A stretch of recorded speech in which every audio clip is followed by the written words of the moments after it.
Hello, and thank you everyone for joining us to the 11th DOE Office of Indian Energy Program Review. This is the second one we've had to do virtually. So we hope to be in person next year. And with that, next slide, please. So for those on the line and those I haven't met, my name is Luiseno. I've been in the energy development space for about 27 years now, and have had the pleasure and really the privilege of working with Indian tribes, Alaska villages, Native communities for like 22 years now. I am a mechanical engineer, and in my current position as the deployment supervisor, I, along with our wonderful growing federal and contractor team, execute the deployment program on behalf of the department.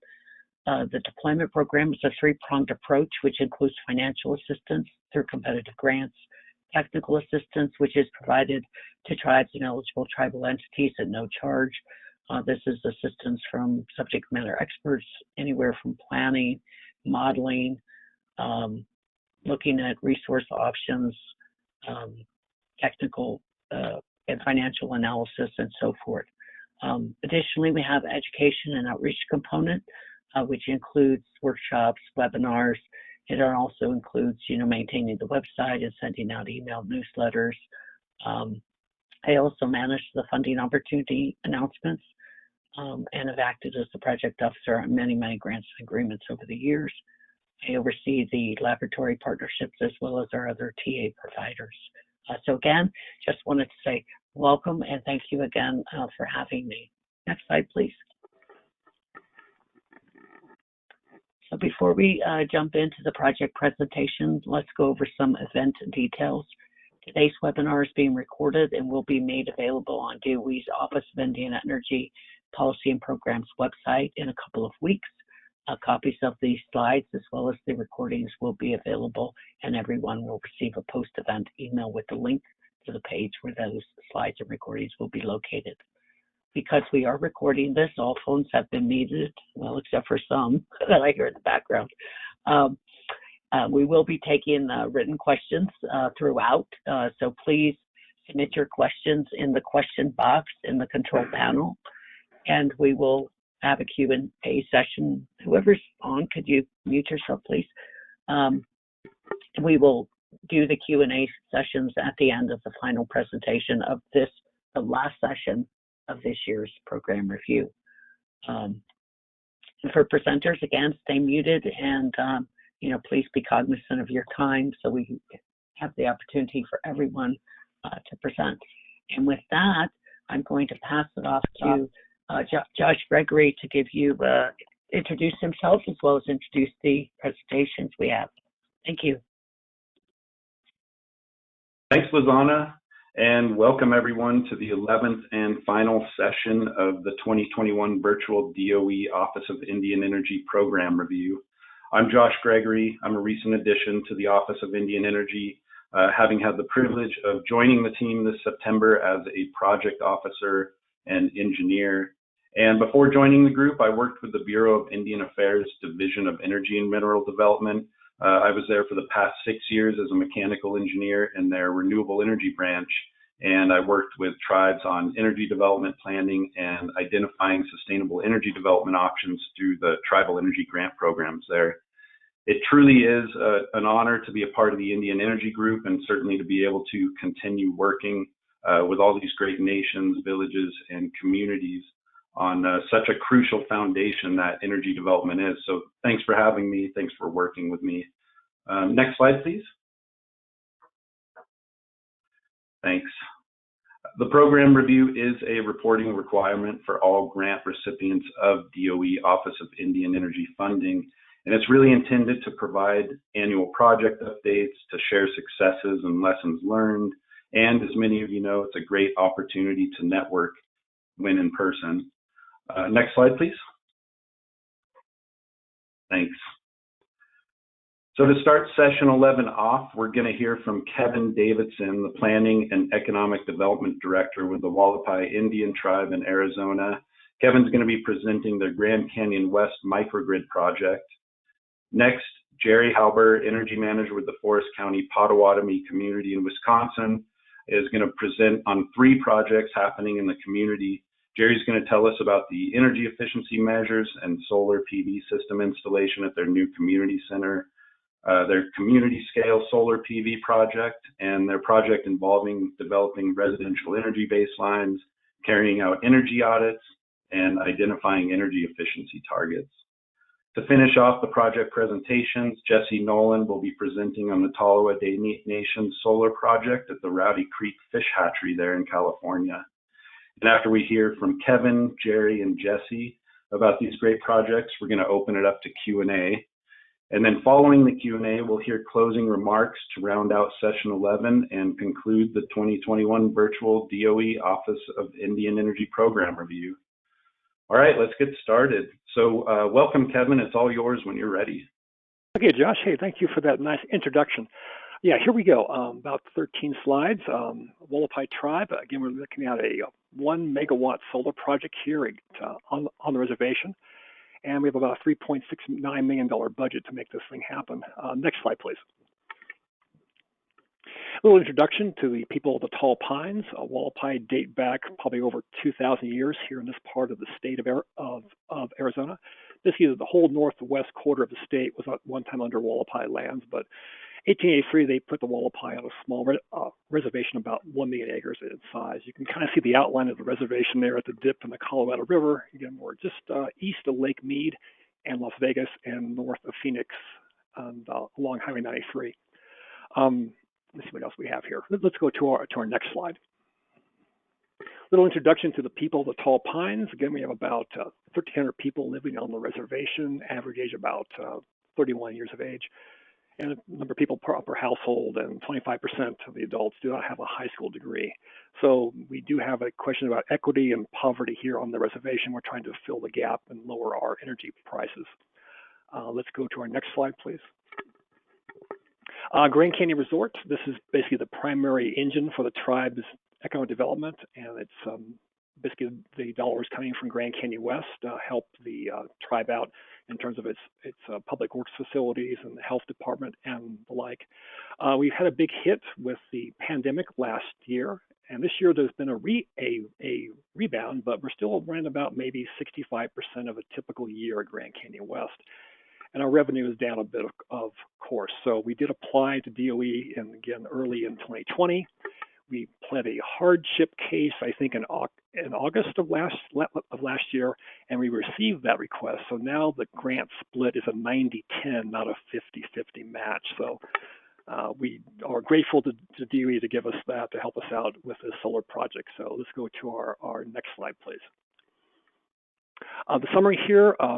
Basically, we had a tribal utility formed in 2014. The goal is to bring a 69 kV line some 35 miles to Grand Canyon West. We're working out on that still, but this project here is seen as a way to kind of speed up power at Grand Canyon West, because going through the Bureau of Land Management for a right-of-way across BLM lands for 20 miles and 15 miles on the reservation has taken more than we thought. So the solar project has stepped in to fill that gap. We currently also have a microgrid at Grand Canyon West. It's about 20,000 linear feet of 20.8 kV line.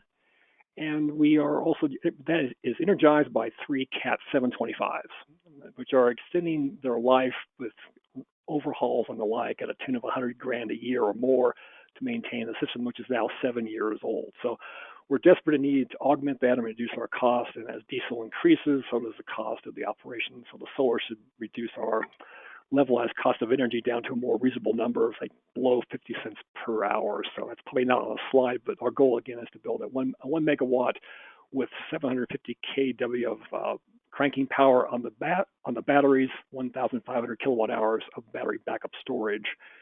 So that's our plan here. Next slide, please. The project approach and the objectives, tribe's technical contact, which is me on this, will oversee the procurement of a qualified construction company. We just hired Salon. We inked the deal last week, and they have their first 5% payment up front to begin the engineering work on the plan. Ensure that the permits are completed. We're working on that with the Tribal Environmental Review. The the commission, and we have those approved as well. We also went to the FAA, and they also approved the site located at Grand Canyon West. We're about a half-mile away from the airport. Also ensure the progress of the project is completed and scheduled, and all reporting is related and completed on a timely fashion, SF-425s and the like, of course. And have an assistant who will be responsible for tracking the energy produced. That's will fall upon Grand Canyon West, their personnel staff. You can see the graphic here of the chart. We were probably about 1 quarter behind. We took a while to negotiate the limited waiver of sovereign immunity and the tribal court in the 57-page contract with Salon. So that red bar, we should be probably in that right now, but we're still in the design phase. So the engineering in orange is where we're at right now as we speak. Let's go to our next slide. Again, we had to go through an interesting review here for the siting of the project. In 2019, over about 2.5 years ago, the Tribal Utility Board requested staff look into it, the solar array, given the issue with the power line being delayed to Grand Canyon West. In summer of 19, we went out to bid on a concept for 100% solution at Grand Canyon West. That was a 2-megawatt project. It came in kind of high in price, so we took it to council in October of 18, and they said, let's go with a 50% solution down to 1 megawatt in size. So we issued addendums 5 and 6. We had basically 3 bidders come back, and Salon, our preferred vendor at the time, we just now selected them last 2 or 3 weeks. So again, Wallapai Tribe in 2020, we applied for the grant. We got the application approved in May. We had the review done in 50-50 match, and then later that year, we achieved our reduction in match to 10%. And again, in summer of 2020, we were doing the environmental analysis. This is not simply a CADX, it's a full-blown EA. So we had the interdisciplinary team, Tribal Environmental Review Commission, Wallapai Tribal Utility Authority, Grand Canyon Resort, FAA, and DOE help us write the EA for the project. Let's go to our next slide, please. We came down to 3 locations just south of the maintenance facility. You see off on the upper right the picture of the airport. So we're just beyond the approach zone for the airport. And the goal is we picked site 2C as a proposed action. Again, it's a 400 square foot, 400 by 400 area, about 3.7 acres in size. And we have a 1,500 foot jaunt over to the switch at the microgrid to connect up to the system and energize the entire campus there. Lower imagery is a picture, a little bit of handiwork and PowerPoint showing it's a simulation from Diamond Bar Road, which is the main access point to Grand Canyon West and the Skywalk. So let's go to our next slide, please. A little bit of background on the approval and the environmental review. I'll probably touch on this briefly. Again, the tribe requested their request for reduction. We had that achieved on December 29th of last year. We had the Turk review. We had quite a bit of discussion and public outreach on that. The location, though, is $400,000 more expensive than the other location that we actually had the bid on in the summer of 2020. So I've had a little discussion with council about moving the site to a more preferred location based upon the Turk review and the FAA review. So. And then we went on to that. February of 2021, draft EA was distributed for public review and discussion. April 27, Tribal Council recommends that Site 2C be selected, had a big meeting on that. And also, it allowed for expansion on Site 2B to the south for the 100% power solution. So one of the alternatives that we discussed in the EA, what one day will be turned into like a supplement of the EA to develop a second phase to power 100% of Grand Canyon West. May 19th of this year, Turk approved the EA and the funds. It was signed in June by the chairman. And general permit actually was approved just this last week. So we issued that along with the contract. So I submitted my application or this PowerPoint before the council approval of the permit and the contract. So next slide, please. Here's what we're looking at. Again, it's about a 1 megawatt solar array. Looking at ballast mount, we have quite a bit of rock in the area. And again, the question about penetrating the ground and the issues of cultural concerns. We like to keep it as light as possible. And here's some pictures of the battery and the inverters on the bottom. We have three of those for the facility. That'll plug into the mini grid. Next slide, please. Okay, here we go. Project status, July 2021. Basically, we solicited a party cost estimate to make sure that our bid price was okay, and it came back fine. And then DOE, basically, they approved Salon as the contractor in August of 2021. September, Salon requested a price increase of about $533,000. So I said, okay, guys. So we went back and looked at the old bids we had back in 2019, and Salon was still the lowest cost bid. So we had to go through the 2 CFR 200 procurement, the analysis on that. Tribe utility for the offsite work, which will connect the fence line project to the grid. We went to $400,000 to $500,000. And again, we presented that to the council, and the contract has been through our attorney review. And again, council reviewed it and approved it all back on the 6th of November. So let's go to our next slide. This is some of the fuel savings on the project here. We're looking at about a 48% of the energy requirements of Grand Canyon West will be met by the microgrid. You see the prices here of our red dye diesel. We're hoping to cut that in half and get that down again to about $445,000 in savings per year.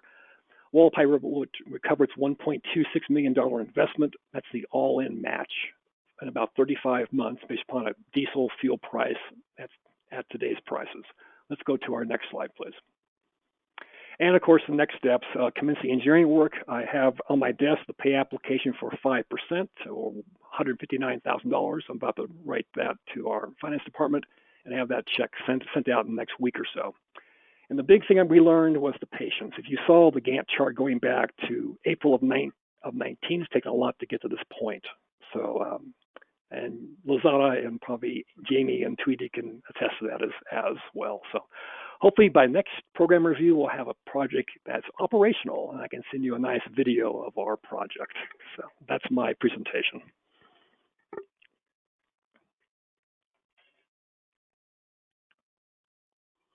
Great, thanks, Kevin. Appreciate you taking the time to share with everyone. Yeah. All right. I think I have some more time, but I did it all in about 10 minutes. So it's I hope now we are ahead of schedule. So. Yep. No, we're fine. Okay. Thanks. You're welcome. We'll have more for Q&A. So. Okay. Okay. Next up is Jerry Halber with the Forest County Pottawatomie community. Welcome, Jerry. Thanks for having me. I appreciate it. Again, my name is Jerry Halber with Forest County Pottawatomie community. I am the energy manager here, and I will take you through our 3 projects. Next slide. So just to give a little background on the Forest County Pottawatomie, we were historically a part of a confederacy made up of the Ojibwe, Ojibwa, and the Pottawatomie nations, known as the Council of the Three Fires. Ojibwa were addressed as the older brother. As such, they're also the keeper of the faith. Adawa were referred to as the middle brother and were the keeper of the trade. The Pottawatomie were known in the Confederacy as the little brother and the keeper of the fire. As the keeper of the fire, the energy and energy innovation has been important to us throughout time. We've always had fires going in the past, and that's a big part of our culture. So working on ways to keep that energy going in a renewable, sustainable way has been important to us. Next slide. So here's just a basic map showing Forest County Pottawatomie and the lands that we hold on the reservation. You can see that this map does not show Milwaukee. We have lands down there, and that's where the casino is located. But you can see the majority of the executive buildings are there in Stone Lake. Then we have the farm, which is there in Blackwell. And then we have another casino that's there in Carter. Next slide. So as I mentioned before, we're the keeper of the fire, and that renewable energy comes through that idea. And we developed a mission statement that takes along those cultural ideas and puts it into practice. So the traditional values of the Forest County Pottawatomie community teaches to respect all living things, to take only what we need from Mother Earth, and to preserve the air, water, and soil for our children. Reflecting these values, we take leadership in creating a sustainable, healthy world. We resolve to reduce our own environmental impact, which is key here. We want to reduce our environmental impact, and that's where renewable energy comes into play. And take steps to remedy the impacts of others. We encourage others to do the same. We also seek legislative and policy changes to protect the environment for all people, including generations to come. We adopted this in 2008, and we stand by this today, and we use this as a guiding principle in all of our projects. We have to meet these standards going forward, and we ask ourselves when we're creating projects, do they work within this environmental mission statement? If they do, great, we move forward. If they don't, we stop it right there. Next slide. So just a little bit of background on our environmental initiatives. I'm not going to go through each one of these. You can see we're Class 1 air. We've done comprehensive energy audits on our buildings. We purchase RECs on a regular basis. And we're in the process of purchasing $370,000 worth of RECs in the coming year. We've also changed our way of working across the board. We've gone down to a 4-day work week because we understand that by doing that, we reduce our carbon footprint across the board, and it helps our employees and staff. Next slide. So let's talk about our first project as First Steps. Next slide.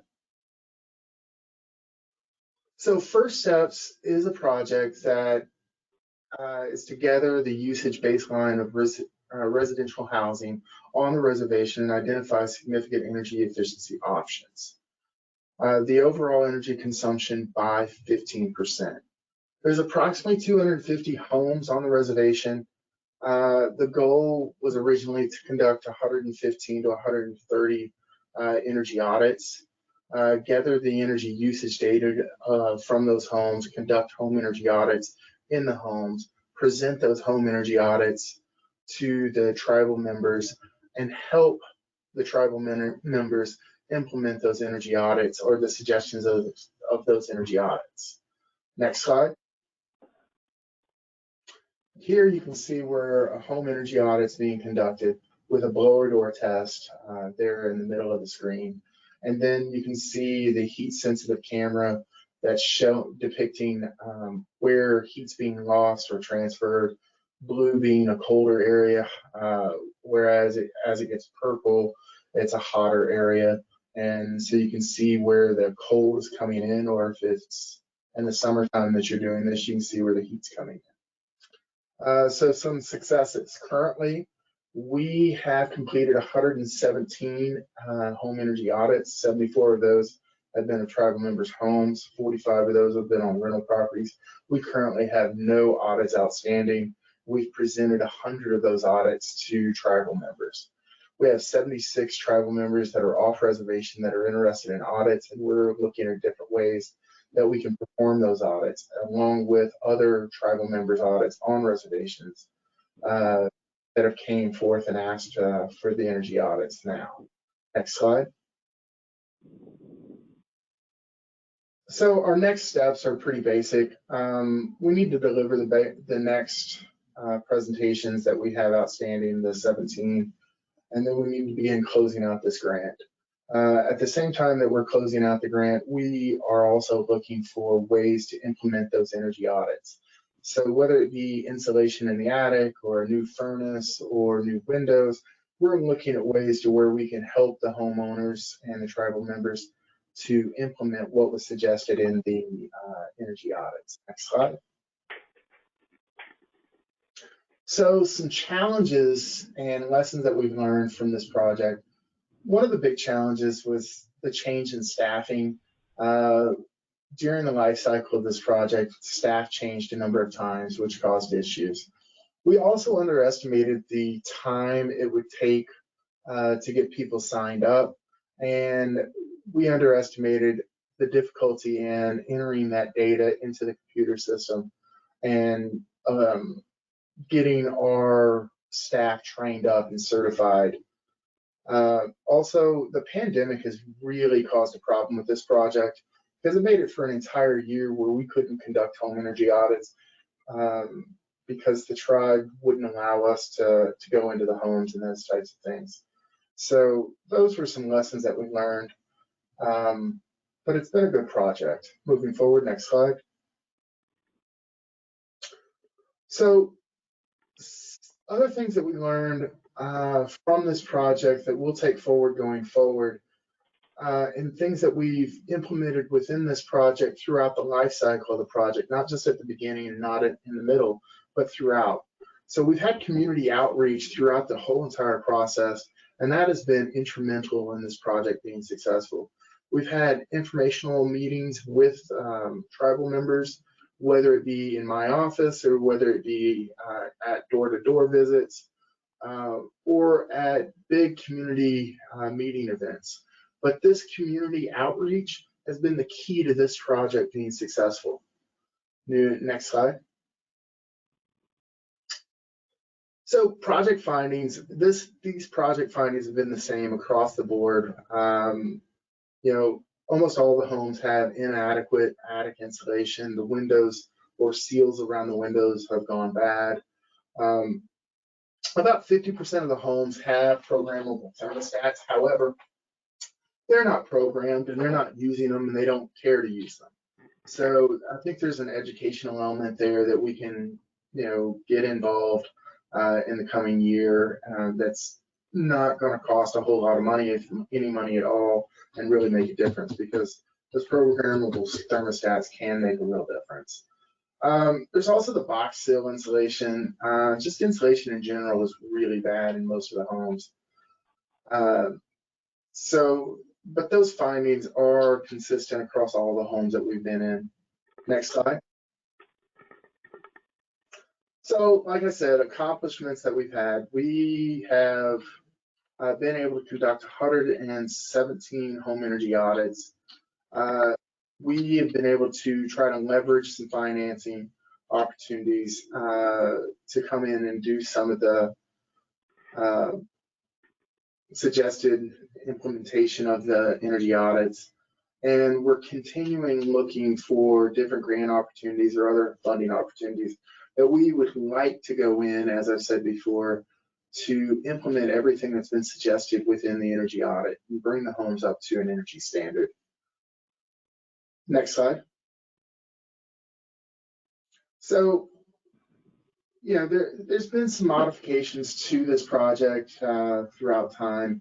You know, we first did a modification to add the 4 additional residential living facilities. And then the project was extended, you know, due to COVID, and we've also had to extend it for getting certified, and things like this just slowed the project down. But you know, they were all learning elements that we'll take to our next project and make that project even better from this one. Next slide. So moving on from that, we'll talk a little bit here about the community scale solar project, which is a fun, exciting project regarding photovoltaics. Next slide. So the community scale solar,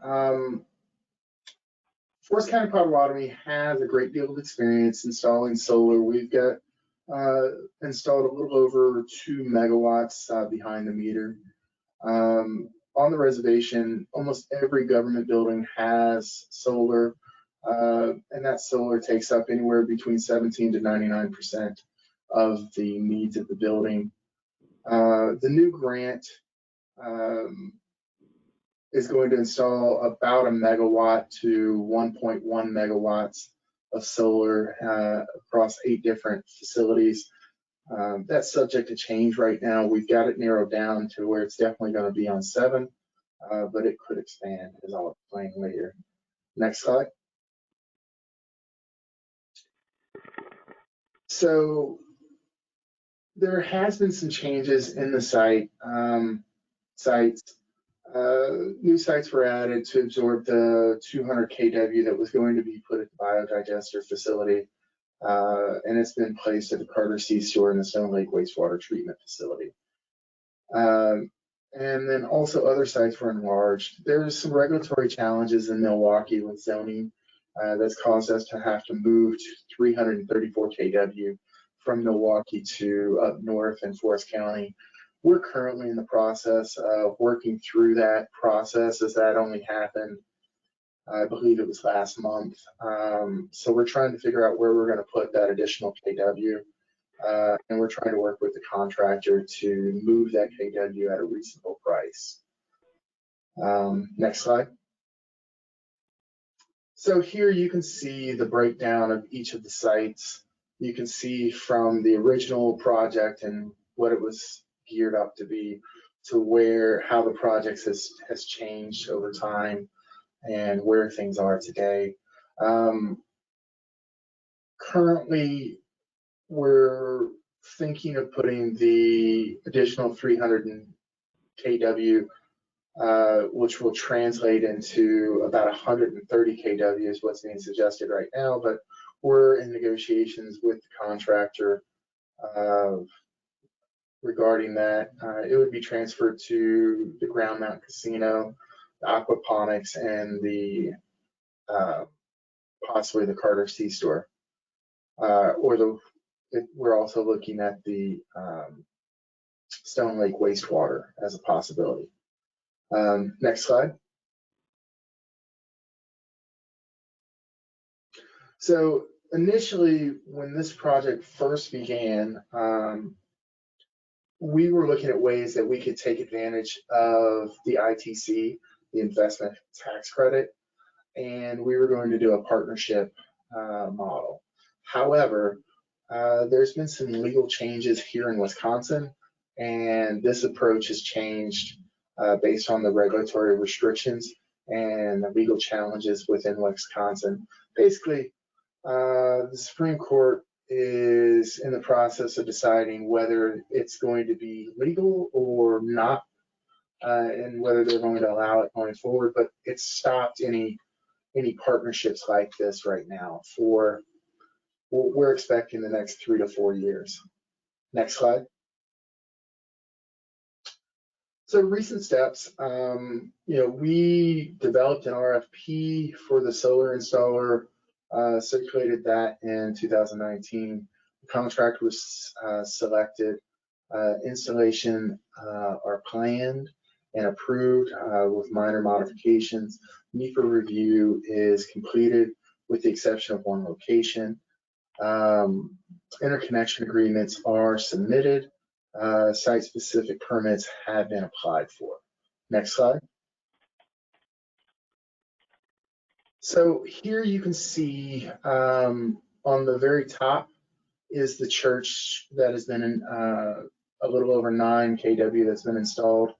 You can see on the left that's Stone Lake that we're working on and finishing up.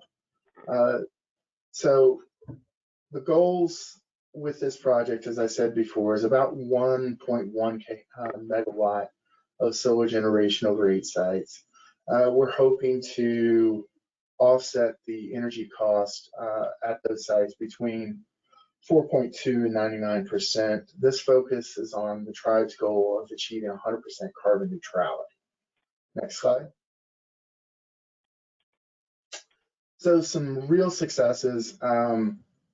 We developed and circulated the RFP, as I mentioned before. We evaluated the bids. We selected a contractor. We worked with DOE, and I'm working with Chris.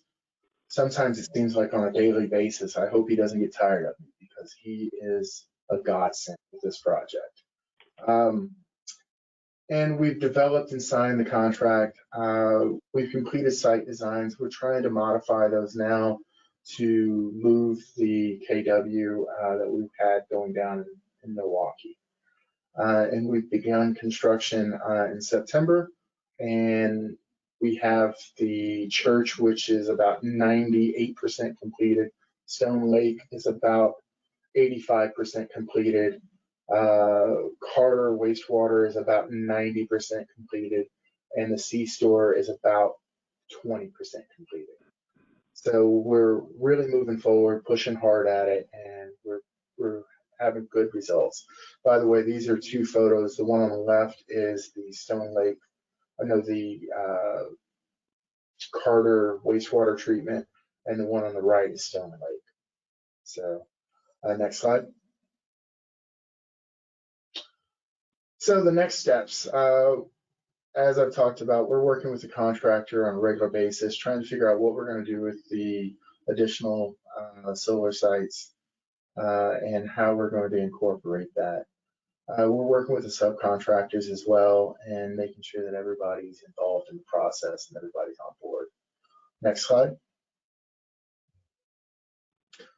So the biggest challenge with this has been the zoning issues in the Historical Preservation Society area down in Milwaukee. Let's just say it's really hard to put up a big, 334 kW solar array in the middle of a historic neighborhood. We could have pushed forward, but the time would have probably taken a lot longer, and the cost was going to push up because of the city was requesting us to do certain things that didn't have anything to do with the solar array.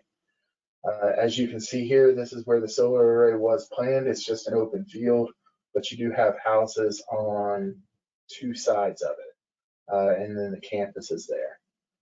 So looking at it, lessons that we've learned, I think the biggest lesson is to start that process with the zoning board as early as possible. Take them out to lunch, make that relationship work so that you can get the project over the goal line. Next slide. So the next project is a really exciting project. It's a project that is making a huge difference within the community, as you'll see in the video that we'll play. It's the Community Center Solar Project and Energy Efficiency Measures. Next slide. So as you can see here, the Community Center, this is depicting the way it would lay out in relationship to the C-store. In that photo, you can see that we've got solar right out there in front of it. That solar is going to the C-store, but we're going to include more solar there in the future and run it back to the community center. The community center is estimated to use a little over 1 million kilowatt hours a year. So getting as much solar on there as possible is going to be a real challenge, but something that we're up for.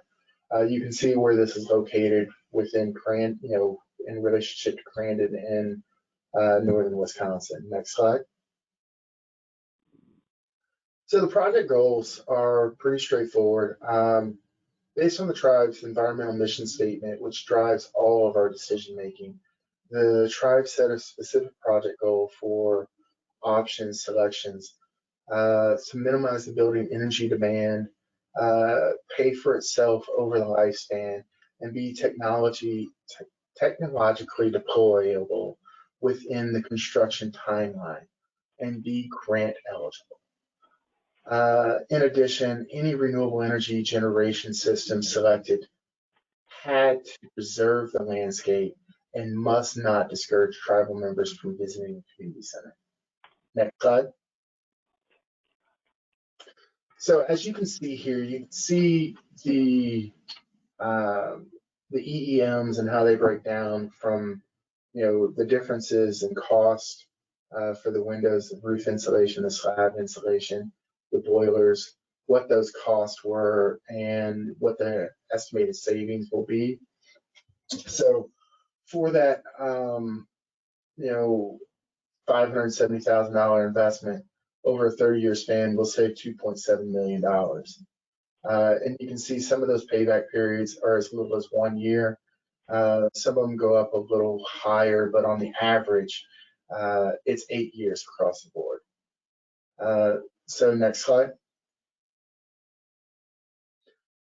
So just to give a little background on the video that we're about to play, the video outlines the importance of the community center within the community, and you can see The video was taken within the community center, so you can see some of the finishes and how it looks. But the big reason I wanted to play this video is it goes a long way to show how the importance of this project is within the community and how it's seen within the community. So if we could go ahead and play this video at this time.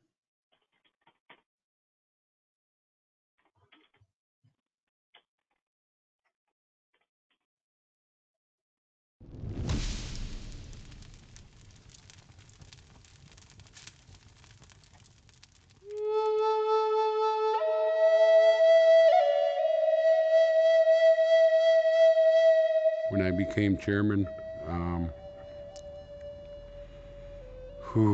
there was a lot of things impacting my people. The opioid epidemic did such damage that I felt one of us, a warrior, had to get up and defend their community. That just struck us all right in the heart because we knew we lost so many. There was a need for prevention, keeping our kids busy, keeping them occupied, keeping them out of trouble. Our children weren't going to get forgotten. Thus, the birth and the building.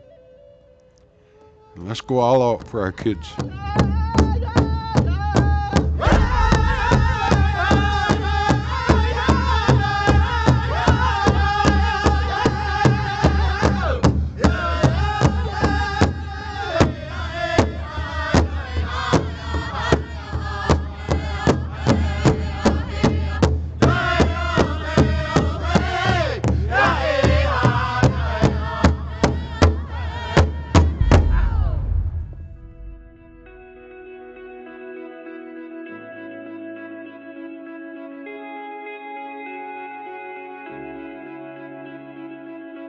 Jayak, Eja, Danuk, Mugzuk, Meow. The place where everybody plays. In that word, community is unity, and that's what this place represents. This is where our elders, our adults, children, babies, we can all gather and play together. It was very important that we have our identity implemented along with the design of this project. They're gonna feel and they're gonna experience Pottawatomie.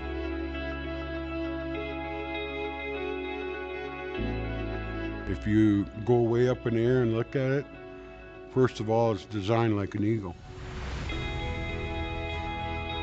For the Native American people, the eagle is a messenger right directly to the Creator.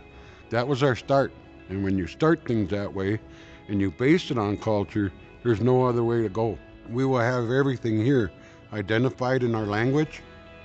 We're going to have everybody's handprints all over this place. It is a school. Kids can come here and learn their language, how to cook traditional meals, do woodworking, build a canoe, drum making, things that we can't do presently with the spaces provided. My council didn't want to build alone. We've had several public hearings, surveys, door-to-door, anything we possibly could do to get input from not just adults, not just elders, but the entire community, meaning the children as well. We started with the kids and we met with them, and what we learned when we were talking with them, they were very enthusiastic about this project. The biggest thing the kids wanted was a swimming pool. When I envisioned swimming pool, then I thought, well, we have to make it kind of feel like Wisconsin Dells, That's probably exactly what they were talking about. When you have that buy-in and you have that input as a community member, it makes it yours, and so it makes it special. And hopefully when people come here, they can come here and say, hey, that's my handprint. Hey, that's our wall, and we climbed that, and that was my idea. There's nothing like this in Forest County, and that's going to draw people here. It was a heck of an investment for the tribe.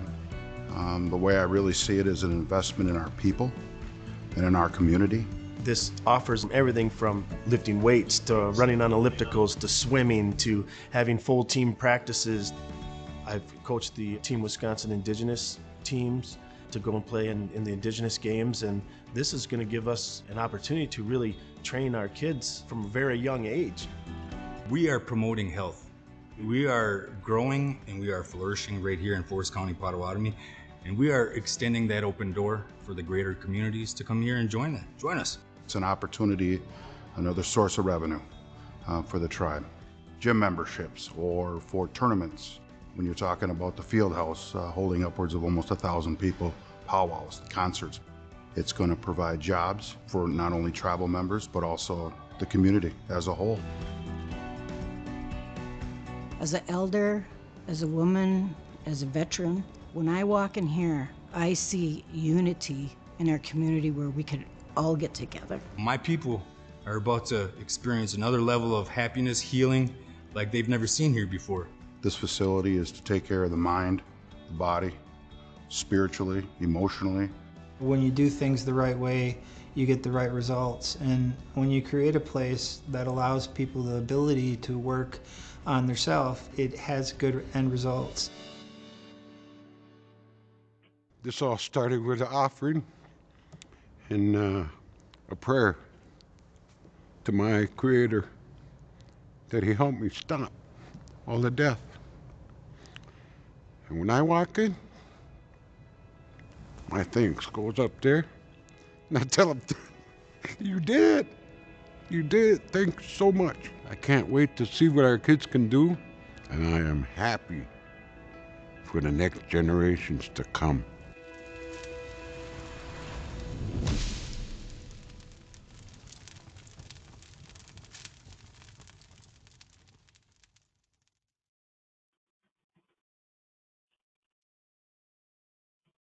So as you can see, the community center has been a very, very big project. A little over $57 million that's been invested in the project. But it is going to be life-changing for many people within the community. And the energy element of that, we plan on doing educational events to help the community understand the importance of the energy aspects of the building and energy in general. Next slide. So the next part of the community center project is the 200 kW solar array. So within this aspect of the project, the one thing that you didn't see on the building there is it doesn't have the solar yet, but we're working on it. We've got 3 competitive bids. We finalized the contractor. We've selected them. We've signed the contract. The design has been completed. And so we're moving forward with that aspect. We've also received a little over $35,000 from Focus on Energy for the EEMs. We're expecting to receive $46,000 for the 200 kW. And the thought right now is taking that those monies, and putting it back into installing more solar on the building. So we're anticipating the completion of the solar aspect of this project will be in spring of 2022. Contractors are going to have a kickoff meeting the first week of December, and they'll start moving materials on site. We've already started the purchasing process of materials. Next slide. So lessons learned, aligning the grant application with tight new building construction schedules is very, very difficult and challenging. Difficulty separating out the incremental prices for EEMs upgrades from general construction budget. It's also pretty challenging because when you get the prices in from subcontractors and you're trying to explain that you need to understand the incremental cost, that gets challenging for them to wrap their head around that as well. We're still waiting on the first utility bills to begin the measurements and verification process, but I'm expecting those by the end of this month, to be honest. So the project has been a real success so far. we'll prove it with the verification as we move forward. Next slide. So this next slide is another video, and it's just going to show you a little bit more about the community center. It's not quite as powerful as the first, but it will show you the overall process. And that's what I was hoping to get across here. So let's go ahead and play that.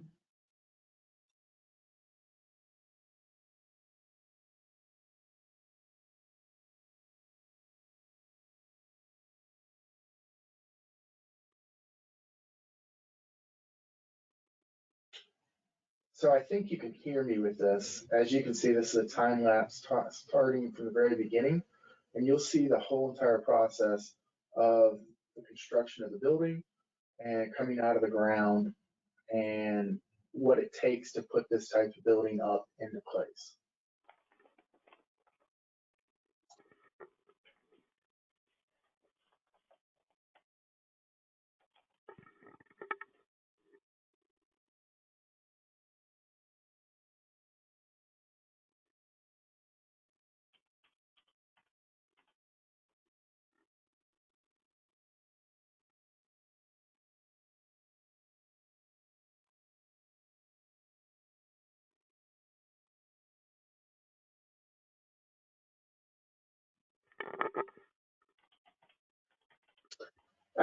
Would add that it was just a little over a 2-year process from the time we broke ground until we completed the project.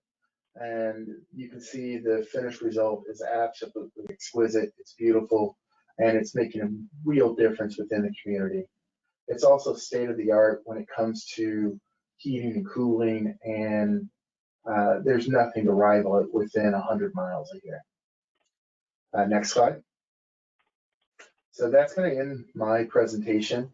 I look forward to your questions, and I hope that I've inspired somebody to go out there and do some big projects and big things for next year. Thanks so much for having me, and I look forward to the next steps.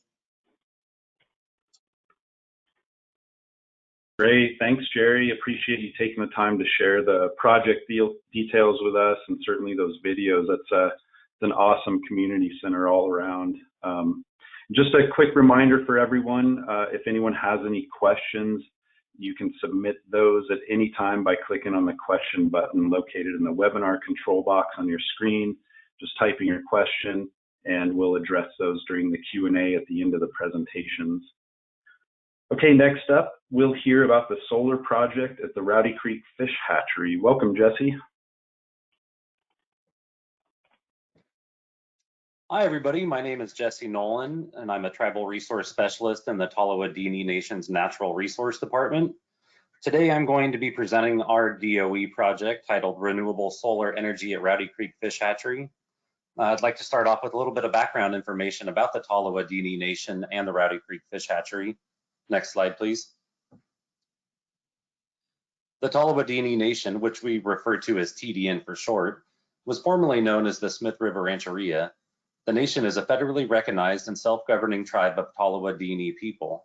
The Talavadini Nation Reservation, located in northwestern California, is situated on the Pacific Ocean and the lower Smith River.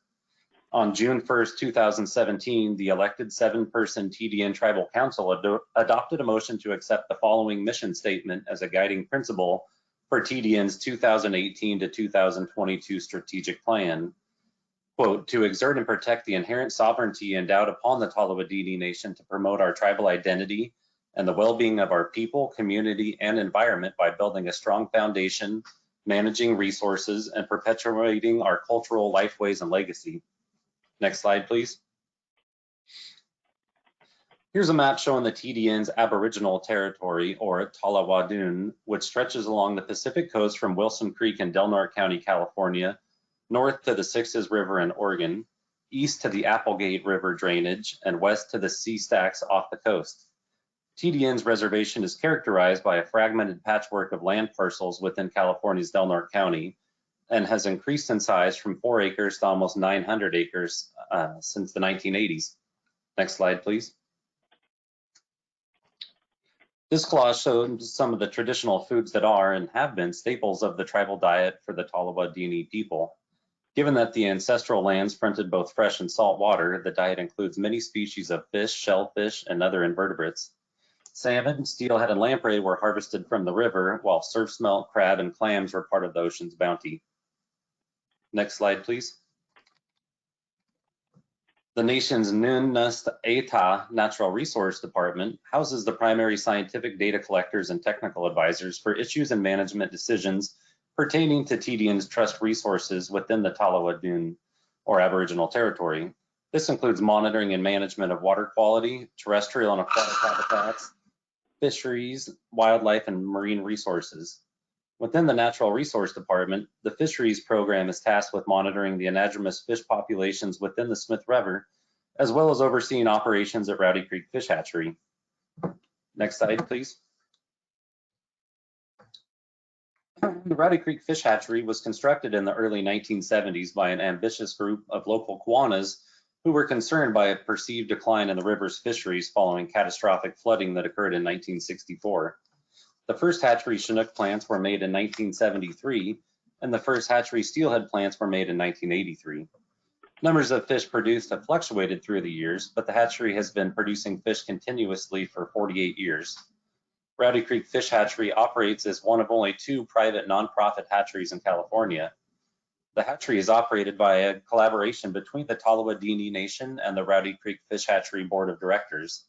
The board maintains a 501c3 nonprofit status and is tasked with raising funds for operations by hosting an annual dinner as well as an annual steelhead fishing derby.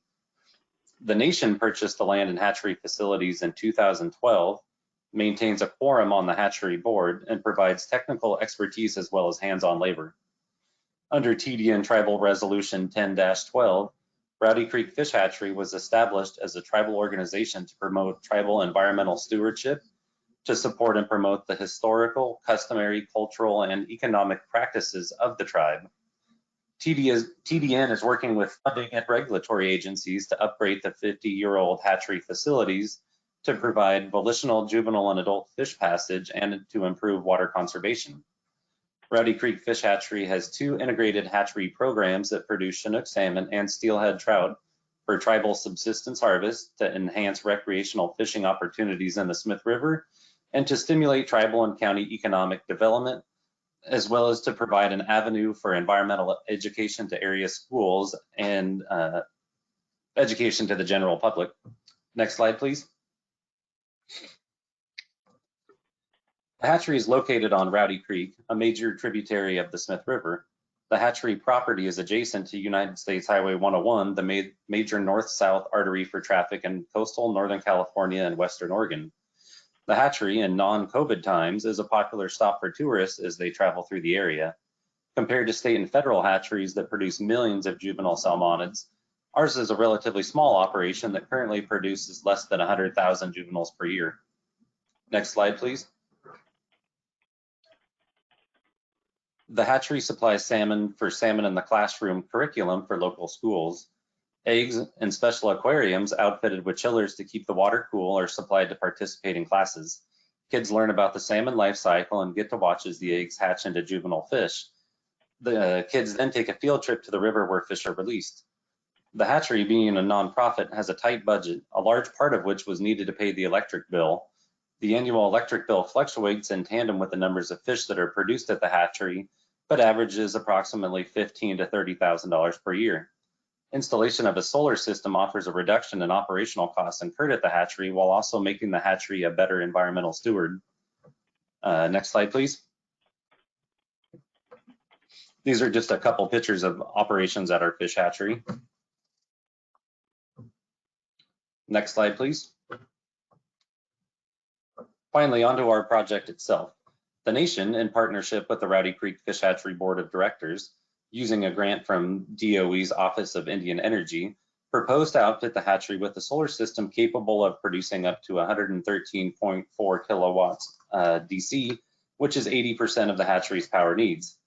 The system consists of 28 roof-mounted solar panels, 284 panels on 6 different ground-mounted solar arrays, and an electric balance of system component between the arrays and the photovoltaic inverters.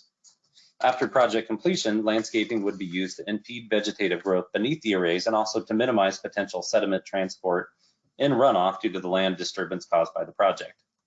Next slide, please. Here's the project schematic drafted by our solar contractor, Greenwired, showing an aerial view of the hatchery property and the location of the panels. The roof-mounted panels are on one of the hatchery sheds, which is the cluster just above the center of the schematic. The ground-mounted panels on racks, which represent the majority of the system, are shown as a group of 3 to the left and a group of 3 to the right. Next slide, please. After receiving notice that our project was funded, we got right to work by completing a biological assessment, getting an elevation certificate submitted, hiring a contractor to design and then build the system, get our financials in a row, and to keep tribal council apprised of the project's progress. Next slide, please. The second phase of the project included getting the contractor to submit a final detailed bid and a specific timeline for project construction and completion, and then the issuance of a formal contract upon receipt of the bid and timeline. The third step in the process consisted of submission of our building permit to the county and then receiving the subsequent approval, as well as submitting an interconnection application to our utility provider, Pacific Power, which is needed to tie the system into the grid, which was subsequently approved. Next slide, please. The fourth task on our project timeline was to get the site ready for the installation. This involved bringing in equipment to dig the trenches needed for the ground-mounted rack systems, as well as to bury conduit that would run the power from the arrays to the inverters, and then from the inverters to the main power connect / shut off throw switch. Next slide, please. The contractor finished the solar system and we went operational on May 4th of 2020. Here's a couple of pictures of showing the system components. The project went fairly smoothly and the contractor did a great job of building the system as specified. Next slide, please. As part of our grant, we promised to monitor the system for 12 months. The contractor, Greenwired, set us up with a SolarEdge monitoring account. The monitoring platform that SolarEdge provides is both intuitive as well as informative, allowing users to track solar power production on a daily, monthly, and yearly basis. In addition to displaying system power output, the Layout tab provides information about each panel in the system, allowing users to troubleshoot problems down to the individual panel. While we have not encountered any problems with our system, the ability to identify the location of the problem panel will certainly lessen the time needed to rectify any problems that arise. Additionally, the SolarEdge monitoring platform calculates the CO2 emissions saved by using solar over conventional grid power, as well as displaying the equivalent number of trees planted that the system provides by producing cleaner energy. Next slide, please. As of November 8, 2021, our system has been in operation for approximately 18 months. Over this period, our system has offset the equivalent of 374,490 pounds of CO2. I found an online calculator posted by the EPA that shows the carbon offsets in a relatable manner. I like the coal equivalent, nearly 188,000 pounds saved, and the cell phones charged, over 20.5 million charges. Next slide, please. According to the SolarEdge platform, as of November 8th, our hatchery solar project had resulted in the equivalent of 2,829 trees planted. While the number of trees in an acre of healthy forest varies by forest type, I found that in a typical northwestern forest, there are approximately 50 to 150 trees per acre. Using these figures, I calculated that our solar has created roughly 28 acres of forest, and that is just for the first 18 months of the project. Next slide, please. In addition to the environmental benefits of the project, the financial incentives of switching to solar are immense. For a small hatchery that relies heavily on community fundraising, the ability to cut our electric bills down has been great. Next slide, please. Here's a graph that displays electric bills for the hatchery 12 months before solar installation and 12 months after installation. Power usage at the hatchery fluctuates during the year due to changes in pump operations, both at our water diversions as well as the pumps that are used to move water throughout the facility. Power bills are also directly related to how many fish are currently rearing, as the energy required to pump water through the facility increases as the number of fish increase. We have raised fewer fish the past 3 years as our water supply, Rowdy Creek, has been lower than average due to the ongoing drought. The average power bill during 2019 was $1,110, and after our solar installation, we've seen the average bill drop to $132 per month. Next slide, please. The average daily electrical cost to operate the hatchery has seen a precipitous drop since the project came online. The pre-solar average annual daily electric cost was $35.15. Post-solar, it has dropped to $4.33. While the data used to generate these estimates is not conclusive, as we'll need to monitor how the system performs over multiple years, it is clear that the system has significantly reduced the hatchery electric bill. Next slide, please. For the months where we do have pre and post solar electric bills to compare, the results are convincing. This graphic displays the electric cost for billing periods spanning May through April for the 12 months prior to and after solar installation. While the solar power produced in winter is likely going to represent a smaller portion of the energy demand at the hatchery, the savings during the spring, summer, and fall months certainly validates the project. Next slide, please. Here's the nitty-gritty financials in a non-graphical format. The annual pre-solar electric bill totaled $13,330. The annual cost for electricity at the hatchery post-implementation was $1,595. The hatchery realized a savings of nearly $12,000 during the project's first year of operation. Next slide, please. The money saved by switching to solar can be redirected to other hatchery needs. Two of the biggest expenditures at the hatchery are the purchase of fish food and payroll for our hatchery staff. Let's look at fish food first. The hatchery currently spends about $750 per year on fish food. And if we were to use the nearly $12,000 in savings number from the previous slide, we could purchase a 15-year supply of food with the savings from 1 year of solar. Conversely, we could use the savings to cover payroll. Given that we are a nonprofit that relies on donations and fundraisers, you never know how far the budget can be stretched as we aren't guaranteed any funds. The nearly $12,000 savings could cover payroll for almost 2.1 months. Next slide, please. This slide is just a quick rundown of the project partners and how they contributed to project completion. The Talavadini Nation obtained and administered the grant from DOE, prepared the site by bringing in equipment and labor, and will assist in maintaining and monitoring the system. The hatchery staff provided site-specific knowledge and will assist in maintaining the system. Our contractor, Greenwired, designed and constructed the system, assisted with the permitting and application process, and coordinated with Pacific Power to obtain the interconnection agreement. Next slide, please. Special thanks to both the Bureau of Indian Affairs, who provided partial funds for this project through their Tribal Fish Hatchery Maintenance Program, as well as to the Department of Energy and their Office of Indian Energy. Okay, that's what I've got. Thank you, guys. Great, thanks Jesse, really appreciate it. And thank you all for your time and willingness to share these projects with everyone today. It's really exciting to see and hear about the progress on these projects that's being made. And I know that I am, and I'm sure I can speak for everyone else, that we're all looking forward to see where these are at when we all come back together for the program review next year. Next, I'm going to pass the mic to James Jensen. James is a contractor to the Office of Indian Energy, and besides being a project monitor on some of your projects, he's also been really instrumental in bringing you our monthly webinars for many years. And James is going to moderate the Q&A session. James, the mic is all yours. Thanks so much, Josh. We've got a few questions here, and we'll have time for a few more. So if you have any, please do submit them, and we'll get to them. All right, a question right up the top for Kevin on the Hualapai project and its progress to date.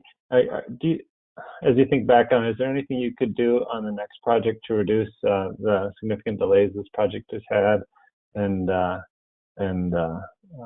the ancillary increase in project costs?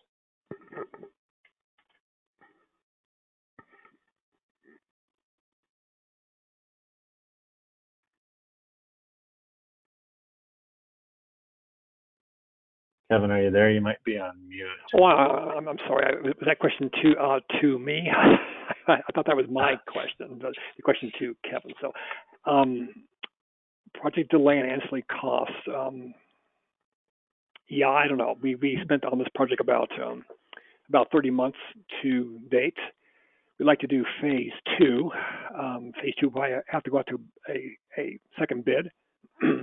And if we have our contract figured out and tribal council is willing to waive sovereign immunity and we can get the jurisdiction of the court settled in less than 6 months of discussion on that topic, yeah, we could definitely speed up the contract on our end. The procurement process, we went through and probably had a bid available to build within 3 months of the RFP. So if we're ready to go and we have money in our pocket, we can speed this process up. But again, when we went out to bid back in 19, there was no money. We just did it to see a price. So we could get an idea for the application to DOE, say that's about $2.7 million. So that's what we did first. We didn't do a cost estimate. We actually did a bid. So we basically had our bidders determine the cost for us. So that's how we did it here. And I'm sure there was more to that question, but that's the one I do recall. Oh, I think you got it. Thanks, Kevin. Appreciate it. Question here for Jerry. On the community center project, did you consider solar carports in the adjacent parking lot? Actually, we're considering solar carports right now with regards to the community scale solar project. And so that could be a possibility. Early on, when that project was first thought of before I was hired, the cost for the solar carports at the time was quite high. We've also got enough space on the roof for 475 kW more solar. So we're going to put more solar on the rooftop before we totally go down the carport path. We are looking into it though, because there's a new supplier that, from what I've seen, is suggesting that the cost has been able to get down closer to the cost of installing on a rooftop. So if we can get a carport design that can get us in that cost range, then we're going to probably start using that in a lot more areas. Great, thanks, Jesse. Good to hear those costs are coming down. That was the last question for you, and we just have one last question unless any others come in. So the last question here is for Jesse, and that is the project, that's Fish Hatchery, obviously. Is that net metered, or do you have a PPA with the local utility?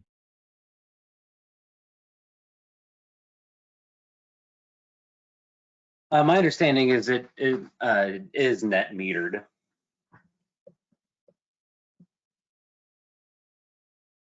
Great. Well, that's pretty straightforward then. All right.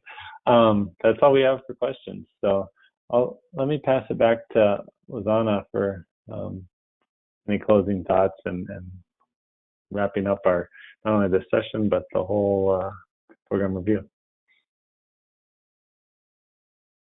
Thank you, James. And I want to thank not only all the speakers all week long, but all of the deployment staff, both the federal staff and the contractors, not only for, helping put this together, this program review together, but for everything you guys do all year round. We sort of live vicariously through these projects, but, it does keep us going. And any support we can provide to make these realities happen for villages and Native communities is hugely inspirational, especially during these times. I